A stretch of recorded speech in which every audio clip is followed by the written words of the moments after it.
So once more, everybody, as I mentioned, we've heard from Dr. Sultan Jaber, who is not only now the president-designate for COP28, but has been the founder of this amazing platform and also the chairman of Masdar. And we've heard a very inspirational aspiration of what the COP28 is going to be. So looking at our speakers today, and I would like to maybe reiterate some of the key messages that His Excellency just mentioned.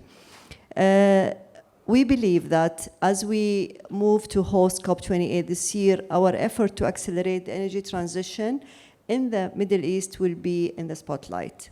So in the UAE, you've, I'm sure, heard from him and many other speakers throughout the day, through the week, actually. We know that a just and inclusive energy transition must include affordable access to renewables and clean energy solutions, even in the most remote places on the planet which face harsh weather conditions. So how do we do that? How do we foster what Dr. Sultan just mentioned, cross-border, cross-sector collaboration to enhance knowledge and technology exchange with partners from opposite poles of the planet to ensure the international community designs truly global solutions to an urgent global challenge? And how can COP28 this year help facilitate effort to deliver on those goals? So joining us on the stage, I'm hoping soon we will be joined by Mr. Adnan Amin, who is the CEO of COP28. I'm guessing he's just maybe running a little bit late, but hopefully he would be able to join us. Then we have Benedikt, excuse my pronunciation for your name, Höskuldsson, the Special Envoy for Climate and Permanent Representative of Iceland to IRENA, and Haukur Harðarson, Chairman and Founder of the Arctic Green Energy. Did I pronounce that all right? Thank you. And Mr. Andrew Hall, the Chairman of Greenspur Renewables and members of the Advisory Committee on Energy for Abu Dhabi Sustainability Week. So we have members from the private sector and we have members from the diplomatic corps that would ensure this collaboration happens. So let's start, Benedikt, with you. As a Special Envoy for Climate and Permanent Representative of Iceland to IRENA, and for those of you who don't know what IRENA is, it's the International Renewable Energy Agency that we are very proudly hosting in Abu Dhabi at Masdar City. What do you want to see from, you heard Dr. Sultan speaking about our aspiration for COP28, but from your perspective, what do you want to see from this conference? What does a successful COP looks like for you? Thank you for the question. I think it's a really good one. The first thing that I think we need from this upcoming COP is really to raise ambitions. We really need to raise them because as we have committed today, we're not on the path that we need to be. So that would be my first case. Iceland meets that in the sense that we are actively taking part in the work streams of the UNFCCC with regard to the global stocktake on the mitigation program. And then we are also active in the climate finance issue, which is basically to identify new collective quantifiable finance goals, which is a work progress that will actually, we should have some new numbers coming in by 2025. So raising ambition is number 1, 2, and 3, because as you know, we are now, if we look at the NDCs of the member states, we will probably get to a 2.7 degrees by 2050, and that's a world that we cannot accept. There's no question about it. So we need to raise those ambitions. And domestically, back in Reykjavik in Iceland, we're really meeting the challenge. We have set very ambitious goals for our 2030, the sort of medium-term goals. We are a part of the EU initiative to reduce our emissions by 55%, along with Norway and the European Union countries. In addition, the government has set Iceland a separate 55% goal, which really will put, all our domestic efforts at the forefront, in the sense that in the EU, collective scheme, we anticipate that our share of that will be somewhere around 42%. But we have set this additional target of 55, which means that we really need to even go further and hopefully then faster. So I see this as a critical point in time. I see it as where we do raise ambitions, and I do see us now beginning to see if we can leverage the private sector into the equation, which is so direly needed. Thank you. Thank you, Benedikt. I have to say that, you know, I have met many people in our industry, but Benedikt is one of those people that you always find him in those platforms. Like, you know, I look for him in every COP I go to, and of course at Abu Dhabi Sustainability Week, and we have been friends and partners in this very interesting and hopefully extremely rewarding journey as we move ahead. But one of the things that has been very inspirational for me personally is when I visited Iceland, and His Excellency, the former president, but at that time he was the president, took the time personally to escort us to all those very innovative platforms and institutions that, you know, has been extremely pioneering in their field. So so the journey, to your point, has been extremely rewarding for Iceland, and there are so many lessons that we can learn. But that's why we have those very, very useful platforms. Haukur, the Arctic Green Energy is a leading renewable energy company with a focus on heating and cooling cities, which is one of the world's most significant energy challenges. So let's look at the role of the private sector that should, and I underline the word should, play in COP28, because we believe that the engagement of the private sectors in COPs is no longer something that is, you know, optional, it's an actual must. So what do you want to see from the upcoming conference that we are hosting in the UAE from the private sector's perspective? Well, thank you. I found the words of Dr. Sultan quite inspiring. He talked about COP of action and COP of partnership. And a lot of these events in the past have revolved around people talking about doing things. And like His Excellency Ólafur mentioned this morning, there are many talkers, but fewer doers. So what the private sector would want to see from this COP is really a COP of action, where we take these concepts that have been proven and start to apply them. If we look at my field, cooling and heating of cities, cooling is actually more important than heating, because 70% of the population lives in areas that need cooling rather than heating. But if you think about all the energy that is consumed around the world every year, used, not consumed, more than half of this energy is heating and cooling. And without us addressing the way to do a proper energy transition for heating and cooling, we will not meet any carbon neutrality goals. But these technologies that we are applying are proven, they are renewable, they are baseload, they are profitable, they offer energy security, they offer price stability. And geothermal energy, which is the energy source we use, is available in its low temperature form literally everywhere in the world. And yet, you look around you and you see 80% of cities and towns around the world still using fossil fuels to heat and cool their cities. So a COP of action and a COP of partnerships. I'd really like to see that, to help us in the private sector bring those ideas into action. More action, less talk.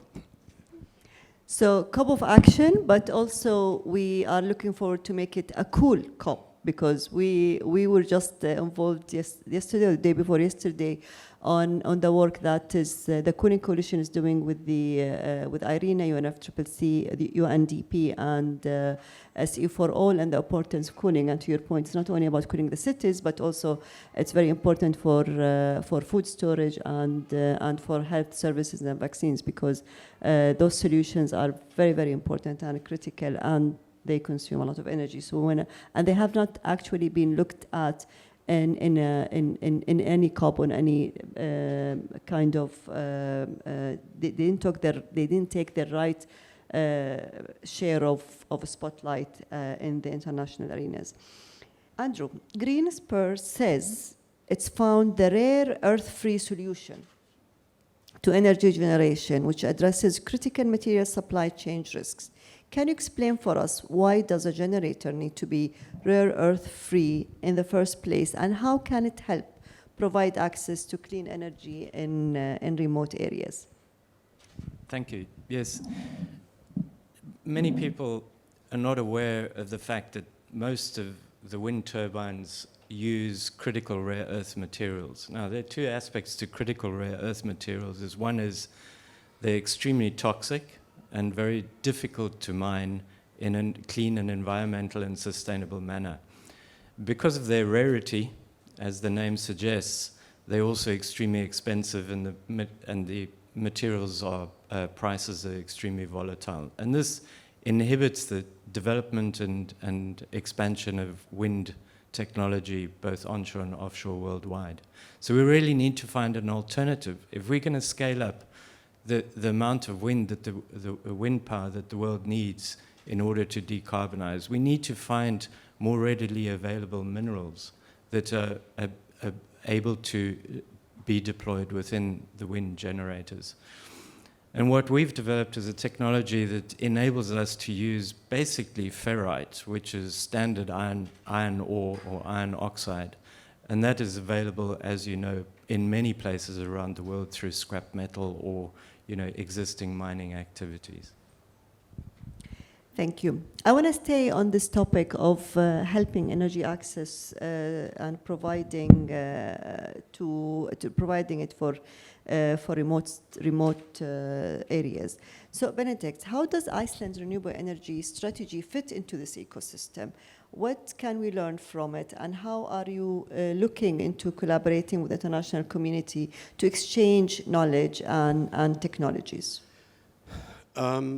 So, as most of you probably know, we do advocate for utilization of geothermal energy, and as Haukur has already stated, the options, the possibilities to use low temperature direct use of geothermal is basically something that we can do globally.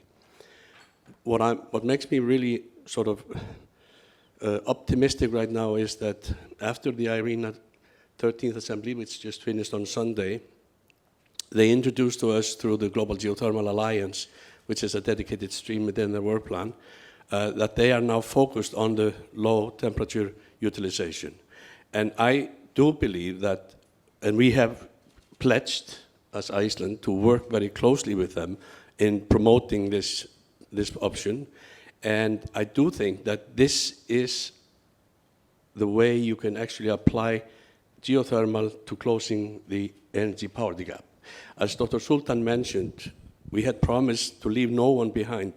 But let's think about what that really means. We do have over 700 million people who are without any electrical access whatsoever. We have 2.4 billion people without access to clean cooking or technologies. The IEA has indicated that if we do not pass through SDG 7 by 2030, we will not reach Paris. So in the next 8 years, we've got to close the poverty gap, and there's no other way. Now, here is where I do think that actually geothermal, low temperature geothermal, comes in to play, and actually, because you can now possibly address the off-grid populations, which these 700 million really represent. They are off the grid, they are not connected, and the only way to connect them is through standalone systems. And the low temperature utilization actually provides that. In Iceland right now, we have a company, a Swedish company, that's actually running 3 pilots on this, 2 in Japan. And if this becomes successful, I do believe we will see geothermal becoming a really important part of this equation, because leave no one behind really means closing this poverty gap. We need to do it. Absolutely, I can't agree more. And on this topic of developing, sharing tech and knowledge, maybe we need to learn a little bit how the Arctic green energy and where its operation and how your multinational presence help to inform the work that you are developing. Yeah, well, we stand on the shoulders of generations of Icelandic engineers and scientists that developed these solutions in Iceland. And Iceland, as you may know, close to 100% of the space heating in Iceland is done with geothermal energy. So when I founded Arctic Green Energy, it was sort of around the idea of exporting this to other markets where I saw pollution rise quite fast. Even if I'm Icelandic, I live in Vietnam, I live in Asia. So we have now this company in China that currently is the world's largest geothermal district heating company. And we are serving about 75 cities and towns in China. But when we started, there was no geothermal industry in China. And now what we have done in China has become the world's largest of its type. So this is maybe a typical way of how we can share our knowledge. We build the joint ventures always with local companies, preferably energy companies. And our joint ventures help them to decarbonize. We also help them to shape and create the legal system around the geothermal. So for example, in China, we are a national showcase of how to drill, explore, and harness geothermal. And this is a formula that we are applying in other markets and hope to continue that for decades. Just to give you an idea of a scale, the total carbon savings from our work already far exceeds the carbon savings of Iceland. So you're setting a bit of a target for Benedikt to move on with it. Maybe I can borrow from him a little bit. So Andrew, public engagement has been extremely important. So what Greenspur's model for engaging with the public sector to drive this energy transition? How do you see the potential or maybe the necessity of this public-private partnership in the energy transition? That's an interesting question. I think the foremost in everybody's minds is particularly in the development of renewable generation, solar and wind in particular around the world, it's mostly concentrated to serve about a fifth of the world's population, but about 4/5 of the world's investment in renewable energy is in those sort of developed markets, and it's mostly in utility scale energy generation rather than microgrid and off-grid solutions, which are more applicable to, rural and isolated communities around the world. So public-private partnership, and public has a role to play in particularly in accelerating the energy transition, moving from from talk to action in COP28, is we need to have governments and intergovernmental institutions put regulations in place that are not going to hinder or slow, but actually accelerate the permitting and approval procedures that are required for geothermal energy, for solar, utility scale solar, utility scale wind, and also microgrid and off-grid solutions of energy. So it is really, companies out there, technology is available, financing is available. What we see is that the permitting processes are just far too long to allow us to achieve what we need to achieve as an industry in helping decarbonize the world's energy infrastructure. Thank you. Benedikt, another platform that you are very engaged with is the Sustainable Energy for All, and you have been from the beginning. How do you see bringing energy access to the 700 million people that don't have access? What are the challenges from your perspective and opportunities to bring action and impact on the ground in off-grid, low-resource, remote areas? Yes, Sustainable Energy for All is entirely focused on the SDG 7 target. And the one Leave No One Behind actually confronts the question of how to eradicate the energy poverty that exists. I think the issues have been finance, really, honestly. And one of the things that makes me at least optimistic right now is that we do have sort of new innovative ways in which we are trying to finance the off-grid, particularly because it is a question of the off-grid solutions. And C4All has now recently established a small facility, a funding facility, that uses research-based finance mechanisms, where you literally begin to shift the sort of the risk of the project away from the governments onwards to the project developers. I think that is important because, as we all know, the governments of sub-Saharan Africa, where 80% of the 700 million people live, are really stretched when it comes to their budgets. So there is a need for innovative ways to finance these solutions. So research-based finance is one. I think another one that's really promising as well is blended finance, and Iceland has been working with the other Nordic countries and the US in order to develop ways in which we can provide sort of junior equity into some projects, then trying to attract then the private sector to come and participate with us. Because when it comes to the energy problems related to the off-grid, related to the poverty, you need private sector. The private sector we need to have market-driven solutions to close this gap. There is no other way. So let's face that, and let's then see how we can, through different mechanisms, actually bring in the private capital.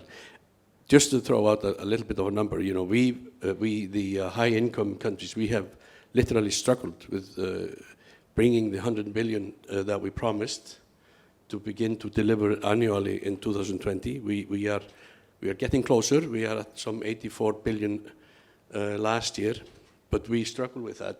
But then think about that the estimated need to close the gap and to do the transition is around $4+ trillion. So there is no, I think John Kerry said it earlier this week, there is no public budget that can cover that cost. We need the private sector to come in here. And if you think about this, more than $4 trillion is 1% of the investment volume that the private sector sits on. They sit on $410 trillion investments. So we need 1%. So the money is there. I think it's up to us, through different partnerships, through different, unorthodox partnerships, to unleash this. And if we work towards that, I think we will be successful. I cannot agree more. But another important element that we need to include and think of is entrepreneurship. And this is maybe Haukur, you can tell us a little bit more about the role of entrepreneurship in bringing energy to remote areas. How can we foster this entrepreneurial mindset in these areas to help develop and the local capabilities? Well, my point of view is maybe a little bit narrower than some of the others because I focus on geothermal energy. And to bring energy solutions to off-grid locations is something that is very, very suitable for geothermal energy. And we can serve communities, maybe down to 1,500, 2,000 people, and the operation is still a profitable thing. So I think Benedikt is right.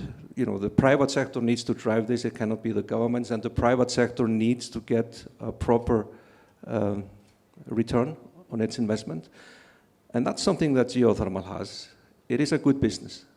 And as His Excellency President Ólafur has sometimes pointed out in his speeches, that the reason Iceland brought geothermal to all communities was not because it was a grand decarbonization vision. It was simply a good business for all the communities, good and small. So I hope that answers some of it. Thank you. It does actually.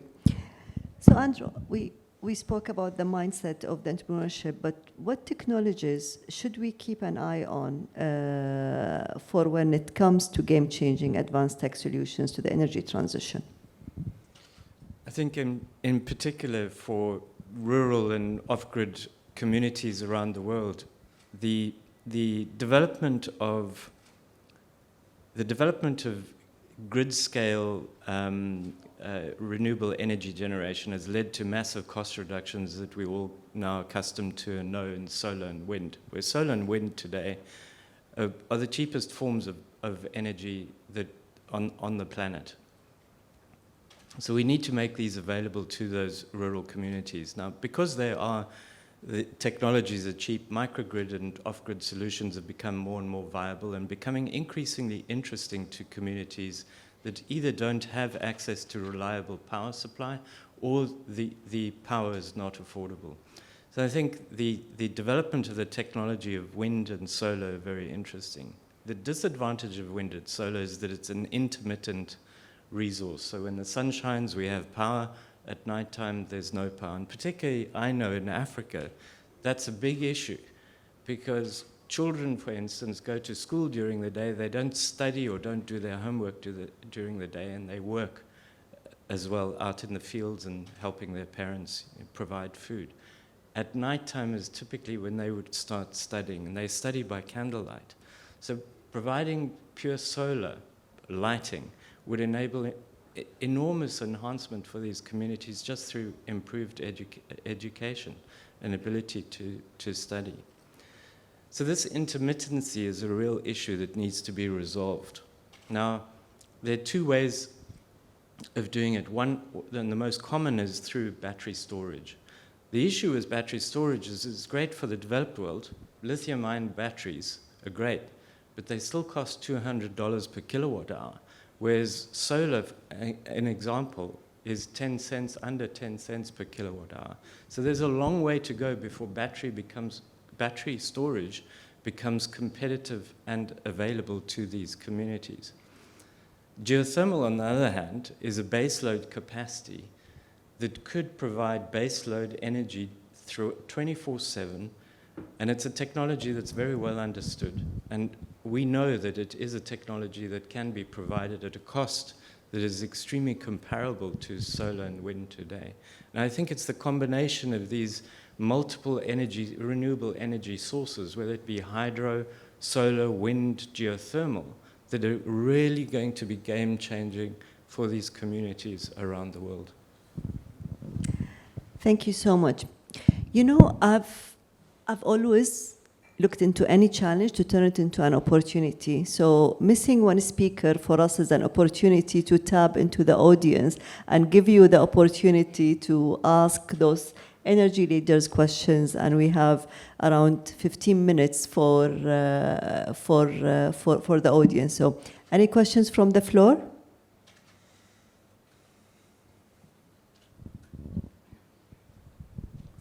Thank you very much. Very, very interesting presentations of ideas, to how we can make the best use of COP28. Chair, I have a question to any one of the distinguished panelists. Now, we work in the Hindu Kush Himalayan region, the third pole, and the discussion that took place just now really hits at the core of the problems that we have in terms of energy. So the remote mountain communities in the Himalayas, in the Hindu Kush ranges, do not have access to grid electricity because of the high cost of transmission. So this is an ideal solution.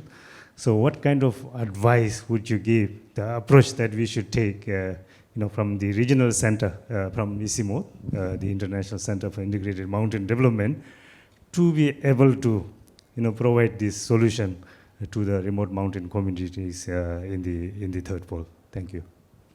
I think each of our speakers can bring a different perspective to this question. So Andrew, I'll start with you. Thank you. I think it's first of all is regulation.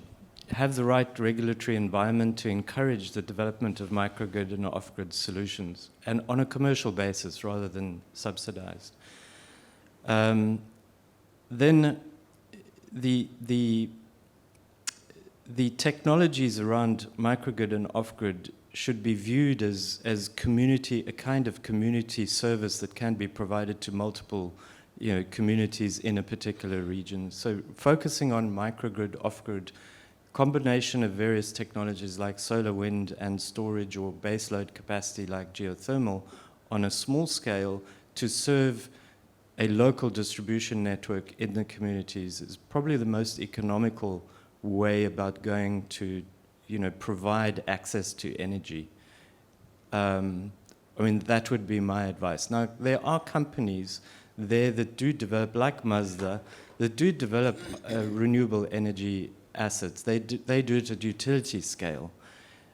And those companies are increasingly looking at, because of the price and the low returns in utility scale solar and wind, they're looking at increased opportunities of looking at commercial and industrial applications, and also even rooftop or housing applications of solar. And I'm talking very much from the developing world point of view.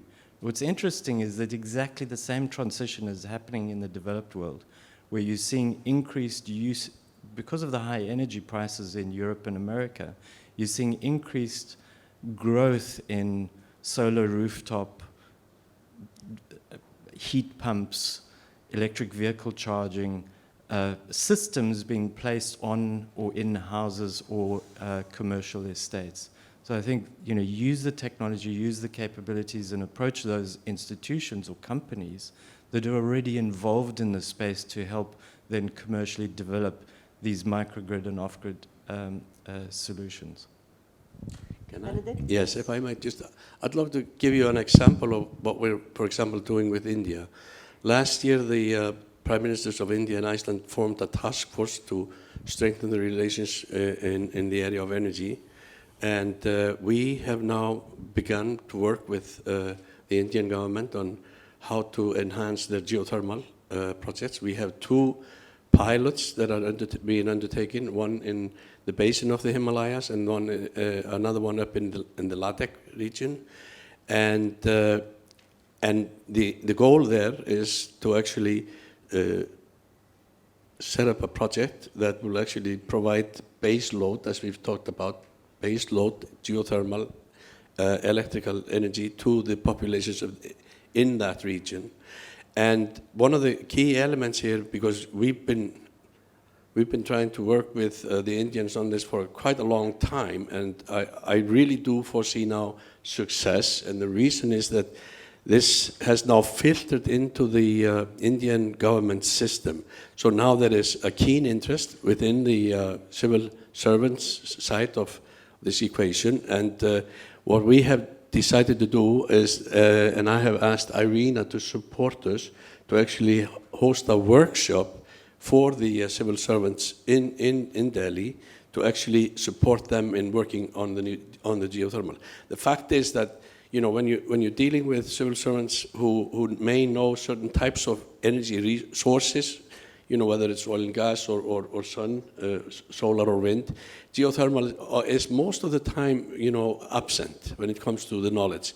So I think it's critical in this collaboration effort that we're having with the Indians to bring along the IRENA, do a workshop, focus on the civil servants, because we have been actually educating Indian scientists for a long time. So there is a basis for that, but we cannot forget the other side of the equation, which is the civil servants who actually need to set the regulations, set the rules, and then work with those. So I think that gives at least me hope that we will be successful going forward. Yes, and if I may add to this, renewable energies are always a local solution. The composition of co-generating between the energy classes changes from place to place. But one very important aspect to point out regarding geothermal, maybe for poorer or less fortunate communities, is in the 2 words. It's renewable and baseload. What does this mean? The energy is always on, whether you use it or not. So by doing this, you can do what we do in China. We offer our customers a fixed fee. There is no metering. So there is no uncertainty about the energy. There is no correlation to global commodity prices. And I think this is a very, very important part of the solution for the poorer community. They know exactly what they're going to be paying, and it's actually going to be quite a bit cheaper than for the fossil fuels. Please. Yes, thank you. My name is Rasmus Bertelsen. I'm a professor of international relations at the Arctic University of Norway, and I'm this year's Nansen professor at the University of Akureyri in Iceland.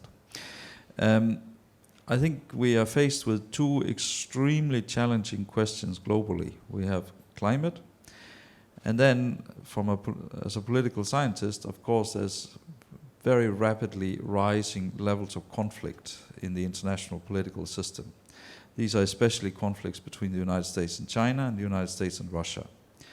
We have a major war going on in Europe, and we have rapidly rising tensions in Asia. People are talking about decoupling, deglobalization, etc. How do we navigate those two crises at the same time, the long-term climate crisis and the immediate political, economic, security crisis? And can you do these projects which you're talking about here, which are extremely beneficial for the climate situation? To what extent are these projects affected by the trends of deglobalization, decoupling, and rising levels of political and economic conflict? Thank you. If I may answer this one. A lot of the things you mentioned, there are wars and world seems to be going into all kinds of different directions. But the climate belongs to all of us, and this is actually one of maybe the few remaining bridges in the world that bridge peoples and cultures, because pollution does not respect any borders. So, and maybe this is also something to build on politically, that people can argue about all kinds of things, but they cannot argue about the quality of life of having access to clean air and clean environment. So I think the renewables build bridges, not divisions. We want a diplomatic answer as well. Yeah, I think the diplomatic answer would be that what we strive to do, or what we try to do, is to separate the issues so that we can work with those where the conflicts are, on issues such as the climate separately. So trying to really keep, the issues clear and without polluting them with other geopolitical issues. So it's to sort of separate the lanes, keep the lanes separate. I think that's the best way for us to do this, and we do this actually. We've done it in different areas. But you're absolutely spot on. This is really difficult. But I think what Haukur is also sort of emphasizing is that, when it comes to the climate, that it's a whole different mindset that we need to apply, because there are no borders. It's a non-border issue, and it impacts everybody. So I think that is the sort of, and we have been quite successful actually in separating the two. When we do and speak climate, renewables, or whatever it is. So that would be my diplomatic answer.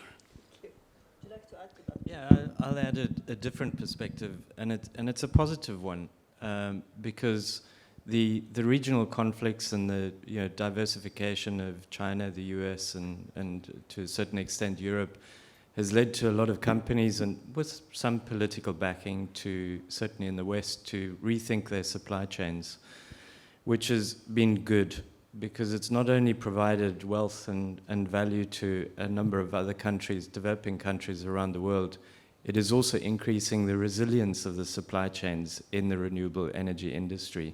And this resilience exhibits itself in a bigger capacity to be able to expand and deliver on the requirements of solar and wind and battery infrastructure around the world. So it is, at the end of the day, I think it will benefit the climate transition rather than hinder it.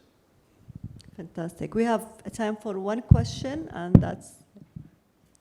Sorry, okay, two questions. Yeah. Because I would love to hear from a woman. That's actually great, you know, being in a male-dominated conference, it seems. So it's nice to hear from a woman. Hello, good morning. I'm Subarna Bhattacharya, and extremely honored to be part of this meeting. I'm from United States, California. We have a climate tech company. We do climate predictions and climate modeling. My question to you, sir, is you were talking about the geothermal energy, and how does that compare to the wind and solar? Like, we know that wind and solar have this intermittency problem that you addressed, and you know, the variable energy production kind of thing. But how does that compare to the geothermal? Is it available everywhere, or is it special to certain locations where you do have geothermal activities? Yeah, well, all renewables are really a local solution. You know, the wind, there's a different amount of winds in the different locations, and so it is for geothermal. But many people do not make the distinction between what is called high temperature geothermal, which we use to generate electricity. And you know, proper high temperature geothermal is limited maybe to areas that are volcanic. You know, you find that in, you know, Iceland, the Ring of Fire in Asia. But the much more valuable part of geothermal is mid to low temperature, which is ideal for heating and cooling. And that is available almost everywhere. And people sometimes overlook this because in their mind they think a geothermal energy infrastructure is a big power station built next to a volcano. Yes, that's part of it. But the lower temperature, which is ideal for heating, cooling, food drying, even greenhouses, fish farming, this is available virtually everywhere. It's not 100%, but close. Thank you. And how far do you have to go into the ground to get that? Thank you. It depends, but we have done over 900 geothermal wells, and the average depth is 2.2 kilometers. So that's a kind of a uniform number, but within that you find wells that are 800 meters deep and others that are 5 kilometers deep. But 2 kilometers, it's like, was it 1.4 miles or something? Yeah, that's about it. Thank you. Can I have just the last gentleman at the back there for the last 3 minutes we have? I'm going to try to keep it short. So I loved your input there on how technologies which are being used in developing countries are now being put into place in developed countries because it makes sense. I work for a publication called The Third Pole, which we set up about 13 years ago, which covers the Hindu-Kush Himalayan region, the transboundary rivers. And one of the things that we keep coming back to is that these are places that are defined as risks and not as sites of innovation. And I was wondering if either you or you would like to respond on this and the fact that actually until these things are seen as possibilities of drivers of prosperity, whether through the proper use of biodiversity with new innovations, people will not invest in them. And these are poor regions, they need investment. Yeah, I like thinking of things in terms of paradigms, and the the developed world's energy infrastructure is in a big paradigm. The paradigm is large generation capacity, so nuclear, gas, large hydropower, and then a distribution network that distributes the power to everybody. The developing world don't have that privilege everywhere. So they, out of necessity, they don't think in the same paradigms. So what's happened with the renewable transition in the developed world is that the paradigm of large centralized generation has continued into renewables. So everybody talks about large offshore wind, 1 gigawatt, 2 gigawatt, 10 gigawatt. They talk about large wind farms. 1 gigawatt solar farms. But nobody thinks that actually by definition, wind and solar is a distributed energy resource. The marginal cost of capacity is very, very low compared to a nuclear power plant. So the developed world's stuck in this paradigm, whereas the developing world hasn't had that privilege of being in that paradigm. And they are able to adopt the technology and adapt it and apply it to their particular needs, where so energy supply is not secure, so it's energy security is one issue. There's also a high cost of distribution, so grid arbitrage is another area that promotes microgrid and off-grid, and then you've got the rural and isolated communities that have never had access to energy. And now, with the low marginal cost, they're able to afford this. Just very briefly, I think another important driver in this context is basically that, governments, countries have, as of 2015, committed them to actually achieve certain climate goals. And so it is not only a question of, is it feasible in terms of as an investment? They've committed to this. They need to report on this. So it's also that fact that actually countries around the globe, the Paris Agreement is unique in the sense when it comes to the climate that we have over 190 countries actually committed to this. And I think that's a driver in this instance as well. Plus, as Andrew said. Thank you. Thank you so much. Can I just give our speakers a round of applause, please? Thank you. And I would like to conclude before I hand to His Excellency, Mr. Grimson.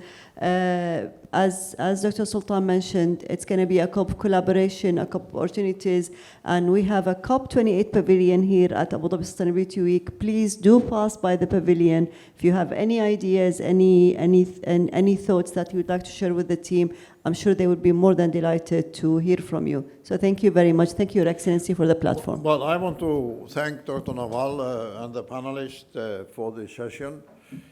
And before I invite you to have some lunch and refreshments, hopefully here or here at the table, I just want to draw your attention to the fact that this morning we had 3 sessions.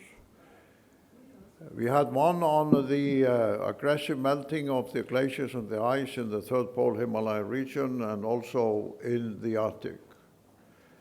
We had the presentation by the president of COP28 of the climate vision. And we had this informative, stimulating, visionary discussion about the renewable energy transformation.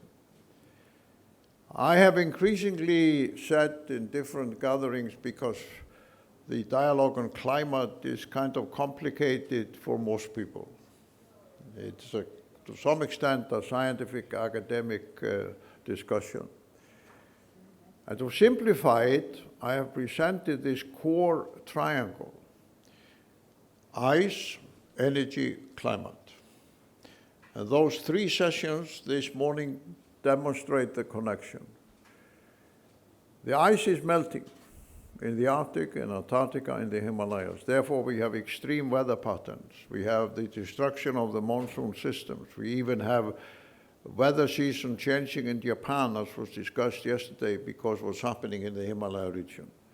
We have the melting of the Greenland ice sheet, which raises sea level. If only a quarter of the Greenland ice sheet melts by 2 meters, that will be a monumental threat to Abu Dhabi, Dubai, Singapore, Shanghai. So the challenge is to stop the glaciers from melting. If we can succeed in stopping the glaciers from melting, there would not be any climate crisis. And although most people on the planet have difficulty in understanding this complicated climate discussion, everybody understands ice. Everybody has some experience of the melting of the ice. So the core question is how we stop the ice from melting. The only way to do it is a comprehensive clean energy transformation everywhere in the world. And it's doable, as was been said here, especially in cooling and heating houses, which is 50% of the problem. In the mega cities, especially of Asia and Africa. And don't let us forget, in less than 30 years' time, 3/4 of the global population will live in Asia and Africa. And 2/3 of them will live in cities. So this battle will be won and lost on the energy field in these mega cities, especially in Asia and Africa, how they cool and heat their houses. And if we can do those two corners of the triangle, the third corner, climate, will take care of itself. Will take care of itself. So I thank all of you who have here this morning, the scientists, the world-class scientists, Dr. Sultan Al-Jaber, Dr. Nawal, and the panelists for this contribution. We will come together again at 1:30 and start with a session on science diplomacy. How science can help countries and communities and leaders to work together. How, in fact, the field of science, which traditionally has been isolated from political dialogue and diplomacy, can, in fact, help to bring that effectively together. And that will be followed by a session on cooperation across borders and boundaries, which is the essence of our task. And we will conclude the forum with an open democratic dialogue among everybody, among the participants, about the next steps and how we move forward from here. And with those words, I thank you again. And we create an interval until 1:30, where we start with the discussion on science diplomacy. Thank you.